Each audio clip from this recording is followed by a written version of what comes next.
रानू चिड़िया अपने बेटे कुकू के साथ और हरियाली तोती अपने बेटे किकी के साथ एक ही घर में रहा करती थी। बच्चों, आप घर में ही रहना और अंदर से कुंडी लगा लेना। मैं और हरियाली दाना लेने जा रही हैं। रानू चिड़िया और हरियाली तोती अपने बच्चों के लिए दाना लेने निकले थे। आज उन्हें नदी पार घने जंगल में जाना था। जब वो कौवों के घर के सामने से गुजरते हैं तो गोरी कभी उन्हें रोक लेती है। चलो चलो वापस जाओ, कितनी बार कहा है कि मेरे घर के सामने से ना गुजरा करो। गोरी बहन, ये रास्ता है और घने जंगल को यही रास्ता जाता है।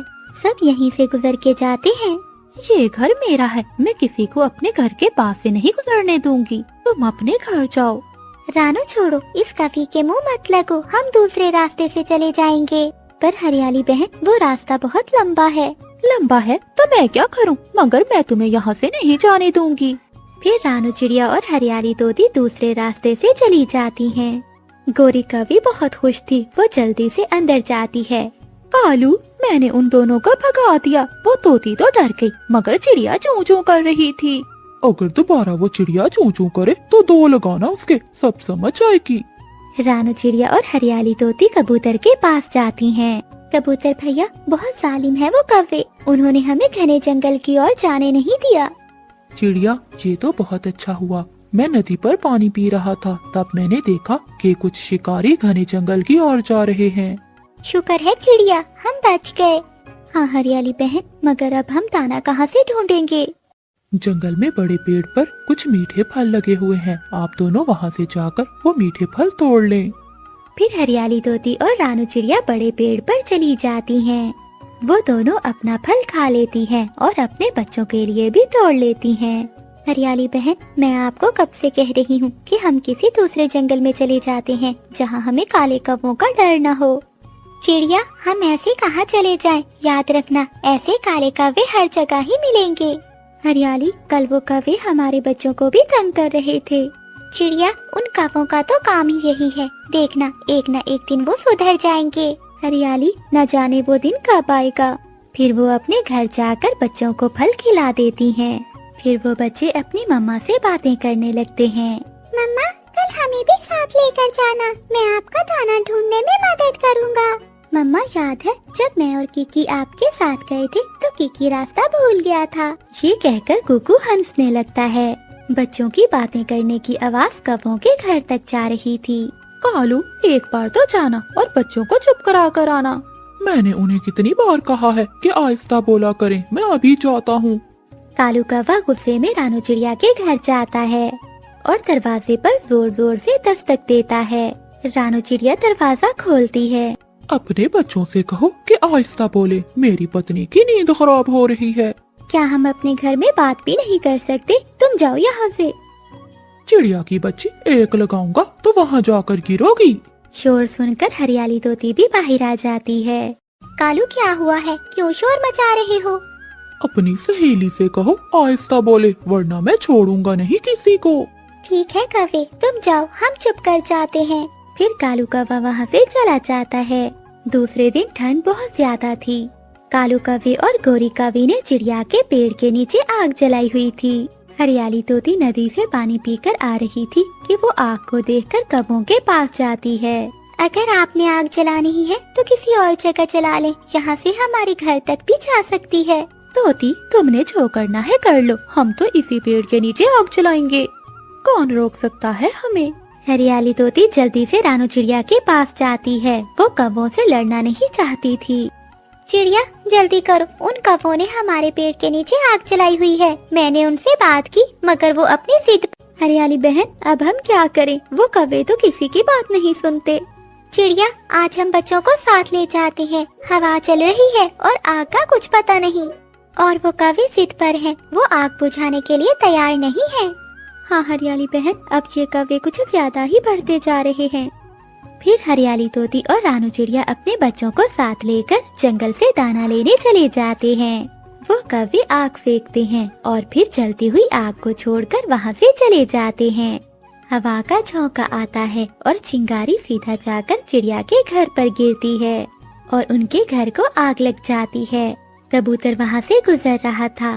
वो चिड़िया के घर को लगी आग देखकर जल्दी से चिड़िया के पास जाता है।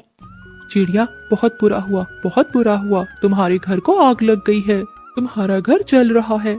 हरियाली बहन, वही हुआ जिसका मुझे डर था। जब हरियाली तोती और रानू चिड़िया अपने बच्चों को लेकर वापस आती हैं, तो उनका घर पूरी तरह से जल चुका था। हरियाली बहन, सब छिन गया, सब खत्म हो गया, कुछ भी नहीं रहा। हाँ रानू बहन, बिना घर के इतनी ठंड में हमारे बच्चे कैसे रहेंगे? बच्चे भी अपने घर को जलता हुआ देखकर रो रहे थे। हरियाली बहन, अब हम इस जंगल में और नहीं रहेंगे, हम ये जंगल छोड़ देंगे। हाँ चिड़िया बहन, अब हम इस जंगल में नहीं रहेंगे, अब हम सागर वाले जंगल में जाएंगे। फिर रानू चिड़िया और हरियाली तोती अपने बच्चों को साथ लेकर सागर वाले जंगल में चली जाते हैं। रास्ते में उन्हें अंधेरा हो जाता है। अब रात गुजारना उनके लिए बहुत मुश्किल था। तभी हरियाली तोती को एक पेड़ पर घर दिखाई देता है। वो सब उस घर के पास जाते हैं। रानू चिड़िया दरवाजा खटखटाती है। अंदर से एक बूढ़ी चिड़िया बाहर आती है। क्या हुआ बच्चों, इतनी रात में तुम कहाँ से आए हो? माँ जी, हम मुसाफिर हैं, हमें आज की रात अपने घर में रहने दे, हमें रात बहुत हो गई है, हमें सागर वाले जंगल में जाना है। हाँ हाँ, क्यों नहीं बेटी, अंदर आ जाओ। फिर वो बूढ़ी चिड़िया उन्हें अपने घर में ले जाती है। बूढ़ी चिड़िया अकेली रहती थी। वो पक्षियों को दाना देती है। वो सब जल्दी से दाना खाते हैं। माँ जी, आप बहुत अच्छी हैं, आपका बहुत बहुत धन्यवाद जो आपने मुश्किल में हमारी मदद की। बेटी, ये तो मेरा फर्ज था। माँ जी, क्या आप यहाँ अकेली रहती हैं? आपके बच्चे कहाँ हैं? चिड़िया, मेरे बच्चों ने मुझे छोड़ दिया, इसलिए मैं यहाँ अकेली रहती हूँ। माँ जी, आप चिंता न करें, हम सागर वाले जंगल की ओर जा रहे हैं, आप भी हमारे साथ चलिए, हम सब वहाँ मिलकर रहेंगे। हाँ बेटी, वैसे भी मेरा यहाँ कोई नहीं और ना ही मेरा दिल लगता है, मैं भी आपके साथ जाऊंगी। फिर वो सब पक्षी रात को सो जाते हैं। अगली सुबह होते ही वो सब वहाँ से सागर वाले जंगल की ओर निकलते हैं। सागर वाले जंगल में पहुंचकर वो बहुत खुश थे, क्योंकि वहाँ तरह तरह के फल थे। चिड़िया, ये जंगल तो बहुत सुंदर है, ऐसा जंगल तो मैं सपनों में देखा करती थी। हाँ हरियाली बहन, अगर हम पहले ही आ जाते तो आज हम यहाँ कितने खुश होते। माँ जी, आप बच्चों के साथ ही बैठें, मैं और हरियाली मिलकर घर बनाती हैं। फिर रानू चिड़िया और हरियाली तोती लकड़ियाँ ढूंढती हैं और सूखा घास। वो मिलकर शाम तक एक घर बना लेती हैं। वो घर बहुत सुंदर था। वो सब पक्षी उस घर में रहने लगते हैं। दूसरी ओर काले कौवे अपने घर में सोए हुए थे कि उन्हें टक टक की आवाज आती है। वो जल्दी से अपने घर से बाहर निकलते हैं तो देखकर हैरान हो जाते हैं कि जिस पेड़ पर उनका घर था, एक लकड़हारा उनके पेड़ को काट रहा है। इंसान लकड़हारे मत काटो, हमारे पेड़ को मत काटो, इस पर हमारा घर है। हा, मैं काले कौवों के लिए ये पेड़ नहीं छोड़ सकता। लकड़हारा वो पेड़ काटने लगता है और वो पेड़ कट जाता है और साथ ही कौवों का घर भी नीचे गिरकर टूट जाता है। वो कौवे अपने घर को टूटता हुआ देख रहे थे। वो दोनों कौवे ठंडी रात में बिना घर के एक पेड़ की डाल पर बैठे कांप रहे थे। कालू, मैं तो मर जाऊंगी ऐसी ठंडी रात में बिना घर के। मेरा शरीर भी जम चुका है। प्यारे दोस्तों, जो दूसरों के लिए बुरा सोचता है उसका अपना ही बुरा हो। मैं और कालू जी कितना संघर्ष कर रहे हैं, मगर अभी तक हमें संतान का सुख नहीं मिला। कालू जी भी अब मुझसे नफरत करने लगे हैं। न जाने मुझे कब संतान होगी। इस जंगल में सभी पक्षियों की अपनी अपनी संतान है, बस मैं ही एक बदनसीब हूँ जिसे कई सालों से संतान का सुख नहीं मिला। गौरी कवि अपने दुखों को याद कर कर रोई जा रही थी। तभी गौरी कवि को झाड़ियों के पास एक छोटा चील का बच्चा जख्मी दिखाई देता है। गौरी कवि तुरंत वहाँ जाती है। मम्मा, मम्मा, मेरे पंख, मेरा पंख। अरे, ये तो चील का बच्चा है, मगर इसके पंख पर बहुत चोट लगी हुई है। क्या हुआ बेटा, तुम्हारे ये चोट कैसे लग गई? आंटी, मैं अपने घर जा रहा था, मगर रात को रास्ता भूल गया और एक पेड़ से टकराकर मैं इन झाड़ियों में फंस गया और मेरे पंख पर चोट लग गई। अब मैं उड़ नहीं पा रहा। मुझे बहुत दर्द हो रहा है। गौरी कवि चील के बच्चे को लेकर अपने घर चली जाती है। अरे आ गई मनहूस कहीं की। ये क्या, ये चील के बच्चे को क्यों साथ लाई है? कालू जी, ये बच्चा बहुत जख्मी था, उड़ नहीं पा रहा था, बस इसीलिए मैं इसे अपने घर ले आई। बेटा, मैं तुम्हारे पंखों पर पट्टी लगा देती हूँ। फिर गौरी कवि छोटे बच्चे को पट्टी कर देती है। खुद की संतान तो पैदा नहीं कर सकती और दूसरों की संतान की रक्षा कर रही है, मनहूस कहीं की। पता नहीं कहाँ से मेरे जीवन में आ गई। रोज की तरह गौरी कवि को खरी खोटी सुनाकर कालू कौवा वहाँ से चला जाता है। गौरी कवि एक माँ की तरह उस घायल बच्चे की रक्षा करती है और कालू कौवा एक पेड़ के नीचे उदास होकर बैठ जाता है। तभी कालू कवि के पास मिठू तोता आता है। क्या हुआ कालू, बड़े उदास लग रहे हो? क्या गौरी छोड़कर तो नहीं भाग गई? क्या बताऊं मिठू, मेरी और गौरी की शादी को 10 साल हो गए हैं, मगर न जाने कब हमें संतान होगी और कब मैं पिता बनूंगा।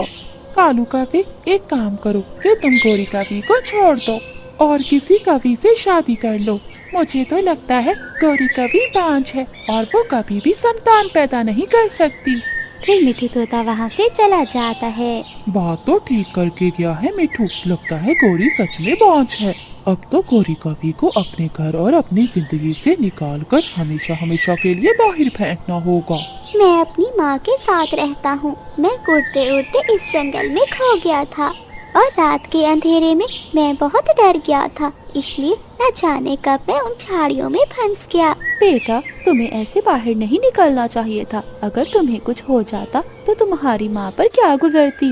बेटे, तुम यहीं रहो, जब तुम ठीक हो जाओगे तो मैं तुम्हें तुम्हारी माँ के पास छोड़ आऊंगी। फिर गौरी कवि 3 दिन तक चील के बच्चे की सेवा करती रही।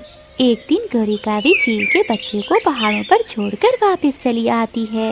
जैसे ही वो अपने घर आती है तो दरवाजे पर कालू कौवा खड़ा था।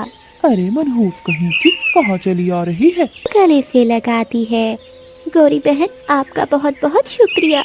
अगर बुराई करने के बाद आपको बुराई का एहसास हो जाए तो दिल साफ हो जाए।